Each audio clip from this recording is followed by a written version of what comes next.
Does the inside of the greenhouse get too hot during the summer? This was a really good question posed by TJ on one of my last videos. I was doing a tour of my garden and I popped into my greenhouse and he raised this question.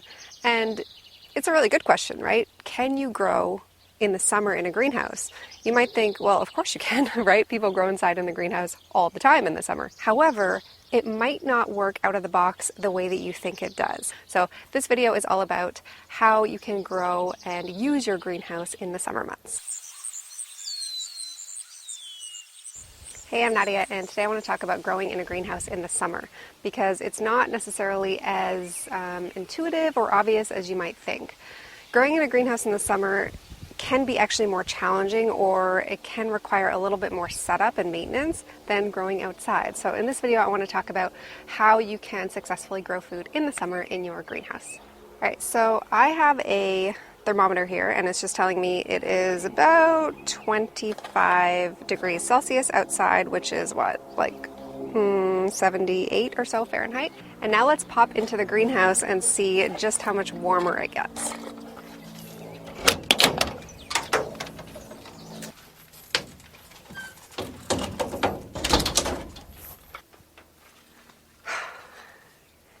Okay, it's hot. Okay, it's hot. It's already 35 degrees and it's climbing. So we're almost at 100 degrees Fahrenheit in here right now and it's still going up. So I'm just gonna leave this for a second while I stand in here. Like crazy hot, okay? And it's stagnant heat, right? So inside a greenhouse, there's no airflow unless you do some of the things that I'm gonna talk about in this video. But as it stands, like we're already at 100, we're getting close to 40 degrees Fahrenheit in here. Okay, so first lesson is that it gets so hot in your greenhouse in the summer. And I have to show you too. These melted. It is so hot in my greenhouse, these plastic pots have melted, okay? So just so you understand, it gets so hot in here if there is no airflow. So a lot of greenhouses, like if you see a commercial greenhouse, they're gonna have vents. They're gonna have vents on the sides, usually like right here. Here, probably on the other side, maybe 4 on each wall, and they're gonna allow airflow to go in and out. In a greenhouse like this, where I don't have vents, and it didn't come with vents, and there's no option to buy vents, you have windows. So you can open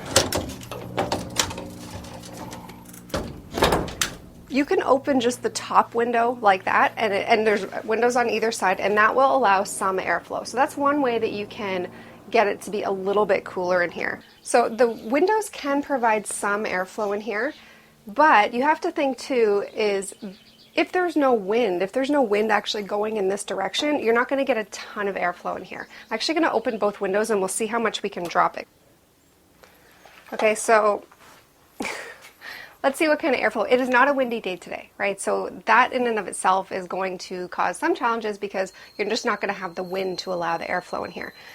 So I'm not sure how much we're going to be able to drop it in here, but the purpose of me showing you that was to show you just how hot it can get, but also to talk about what you can do to try to mitigate some of that challenge. There's that particular challenge because there's a few challenges that you're going to have to overcome if you want to grow successfully in your greenhouse in the summer. So for the airflow, you definitely want to have the windows open, or ideally, if you can get fans to ventilate in here, allow for, like, force the airflow in and out, that would be even better. You're going to have, like, I can just start to feel a little bit of a breeze cooling down a little bit.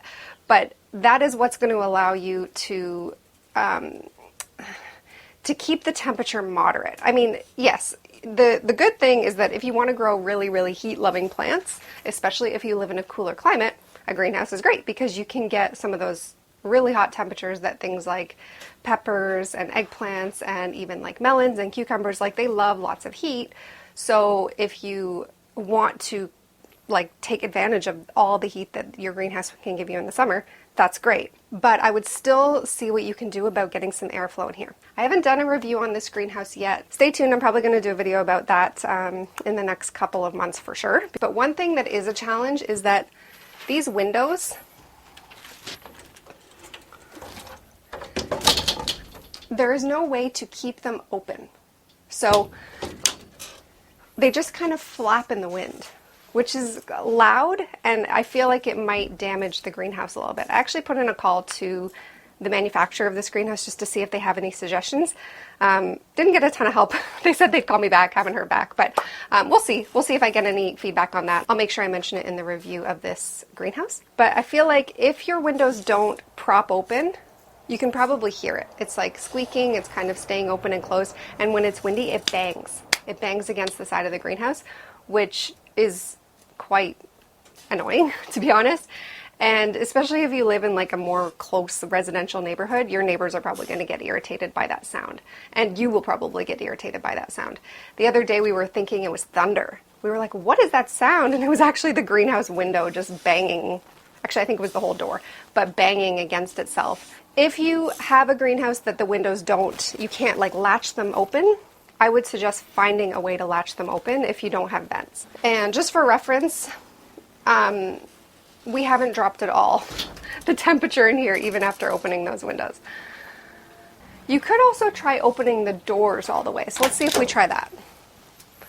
So now I have both doors open. That's allowing way more airflow. But again, you have to think of some way to prop them open. That's one thing that I wish that they had, at least an option, an accessory even that you could buy for this greenhouse, is that some way to prop them open so that they wouldn't just bang around and you could keep it open. All right, after opening the doors and the windows, and it's been, I don't know, maybe 10, 15 minutes or so it's had a chance to cool down, we have dropped back down below 50. We're still at 120 degrees Fahrenheit though. Still pretty hot, but it definitely doesn't feel as hot in here as it did when I first came in, and I was just absolutely baking in the sun. Another thing to keep in mind about greenhouse and heat is that the sun is a huge dictator on how hot it gets in a greenhouse. It's certainly a dictator outside as well, but without any airflow, without any wind, the sun, both in the summer and in the winter, really have an impact on how hot it gets in here. So it's a sunny day today, so that is making it even hotter in here. If it wasn't a sunny day, it wouldn't have gotten this hot in here. And it also wouldn't get this hot or get as hot in the winter on a cloudy day. So just something to remember and keep in mind if you're thinking about greenhouse growing. All right, so heat, you really want to try to lower the temperature in here by allowing some airflow, either by opening the doors and the windows as much as you can, or installing some sort of vents. The next obstacle that you're going to want to overcome is the lack of water in a greenhouse, right? So I'm a huge fan of partnering with nature as much as possible. I try not to deviate too much from what nature naturally does by itself. I like to just help nature do its thing. And the challenge with a greenhouse is that you are completely eliminating any chance of rain, right, to get in here because completely blocked. I know that there are some really cool greenhouses that open at the top. That would be really cool. I'd love to try one of those greenhouses. So in the winter you close it in the top, and then in the summer it actually opens up at the top to allow rain to naturally flow in. That would be really cool. But my greenhouse does not do that. And I know a lot of greenhouses, permanent structure greenhouses, don't do that as well. So if your greenhouse, or you're looking at a greenhouse that doesn't have an opening a top that opens, then you're going to want to make sure that you get some water in here. And with it being so hot, naturally things dry out really fast, right? So in the summer, you outside have to water more in your garden than you do in the cooler months of like the spring and the fall. So in the greenhouse, when your temperatures rise very, very high, you have to really be conscious about watering or irrigating a lot in here. If you don't, it's going to cake out. The plants are just going to shrivel up and die. They need constant moisture in an environment this hot. So if you're thinking about growing in your greenhouse year round, and if you don't live in a really cold climate, like I'm in Canada, I'm sick, I'm zone 6B. Well, there you go. That's how it sounds. Yeah.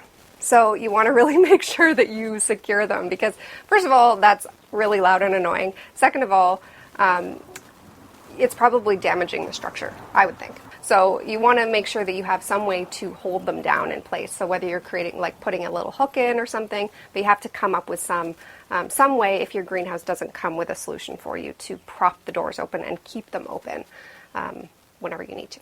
So what I recommend you doing is watering in here like every day probably. If it's really, really hot and you don't have a lot of airflow in here, it's going to bake out really, really fast. So it could even be twice a day. The other thing I want to make mention is that I have all of my in my greenhouse, everything is in raised beds, and deep, very deep raised beds. So I did that for a few reasons. One, I like it, it's easy to work with. And two, it's so that it warms faster. So anytime you raise something up, it's a good way to make things grow a little bit better in the colder weather. So that's great, right? In the colder months of the year, so December, January, February, March, those really, really cold months of the year, or it could be longer or shorter wherever you live. But that's great if you want to really maximize heat retention in here. The challenge, though, is that in the flip side, in the summer, it also retains heat, so it stays even warmer. I actually have some turnips on the ground. I was planting turnips with my daughter, and of course, naturally, it sprinkled all over the ground.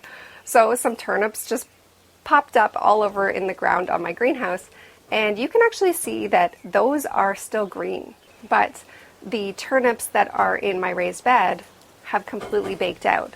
And the reason, partly the reason, is one, it's a little bit shadier on the ground, so it's a little bit cooler. It's a little bit cooler in the shade, right? So that helps keep them cool. And remember, I just said I put in raised beds to maximize heat. So the ones in the raised bed, they're right in the middle of the sun. They're also higher up off the ground. They're gonna be warmer. They're gonna dry out faster. It's gonna be harder to keep those alive in a warm climate. But the ones on the ground that are in the shade and are growing directly in the soil, in the earth, those ones are going to be easier to keep alive in this kind of heat. So you kind of want to have to think about what your purpose is, right? For me, my purpose is winter production. I'm not super concerned about my greenhouse in the summer. Probably next year I'll think about putting some irrigation in here. I have a pretty big garden, so I don't really have to worry about maximizing this space. But if you want it's a big investment, right, to have a greenhouse, and it's awesome. Greenhouses are very cool. So if you want to really try to push the year-round production in here, you definitely need to get some irrigation, or just be very diligent about watering here all the time. So as you can see, a greenhouse has its own set of challenges in the summer. It's not completely carefree all year round. There are things that you want to do to maximize production in the winter, and there's things that you want to do to maximize production in the summer. But you absolutely can get 12 months of the year out of your greenhouse if you want to. You just have to think about some of those things like irrigation and airflow or ventilation in here. If you do those two things and you grow the right kinds of crops for your climate, then you should be able to have very good success all year round in your greenhouse. That is it for this video, and I will see you in the next one.